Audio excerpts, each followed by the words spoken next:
சொல்கிறேன் நினைக்காதீங்க. இந்த பூவை திருப்பியும் எனக்கு ஆசை உங்கள்கிட்ட சொல்லணும்னு நான் வந்திருக்கேன். இந்த பூக்கள் அவ்வளோ பறிச்சுண்டு ஒரு சின்ன ஒரு 4 லைனில் ஒரு ஊர்கள் சேர்ந்த பாட்டு, திருநெல்வேலி அம்மனோட பாட்டை நான் வந்து இன்றைக்கி இந்த வெள்ளிக்கிழமையில் பாடலாம் அப்படின்ட்டு. தில்லை சிதம்பரம் பத்தினியே, நெல்லையில் வாழ்ந்திடும் உத்தமியே, திருவடி மலரினை தொழுதிடுவீர்.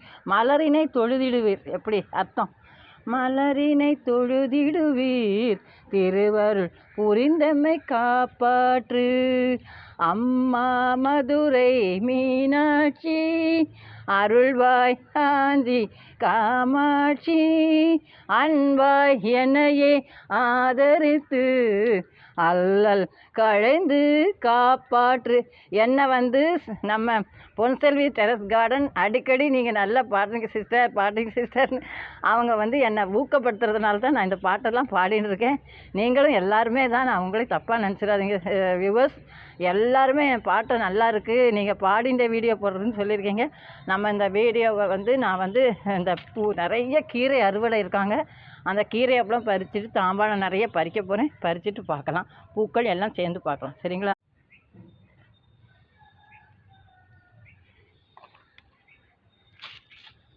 வாங்க வாங்க வாங்க வாங்க, நம்ம இன்னைக்கு அறுவடை என்னெல்லாங்கிறத பார்க்குறோம். எப்படி இருக்குது பச்சை பசேல் என்று எப்படி இருக்கிறது இன்று அறுவடை.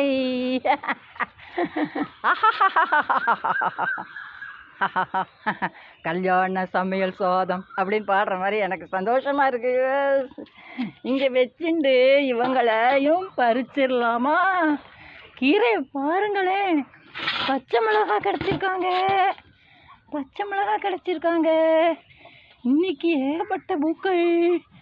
இங்கே பாருங்க, இவங்களை பறிச்சுட்டே உங்கள்கிட்ட பேசணுங்கிற ஆசை தான், வேற என்ன. என்ன மீனாக்கு ஆசை இருக்க போகிறது? கீரை ஆமாம், ஆர்கானிக்காக நம்ம சாப்பிட்டுட்டு இருக்கோம்.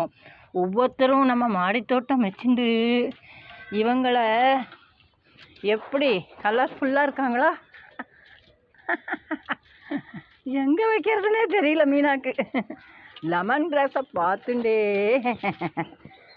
பச்சை மிளகா படியில் பழுத்திருக்கு செடியில். என்ன ஒரு சந்தோஷம் பாருங்கள் மீனா கணேசனுக்கு. பசுமையான இந்த ஆர்கானிக் முறையில் நம்ம தயார் பண்ணுற இந்த மாடி தோட்டத்தில் உண்டான பசுமையான காய்கறிகள் பார்க்குறதுல எனக்கு சந்தோஷம். உங்களுக்கு சந்தோஷமா? சந்தோஷமாக இருந்தால் கமெண்ட் போடுங்க.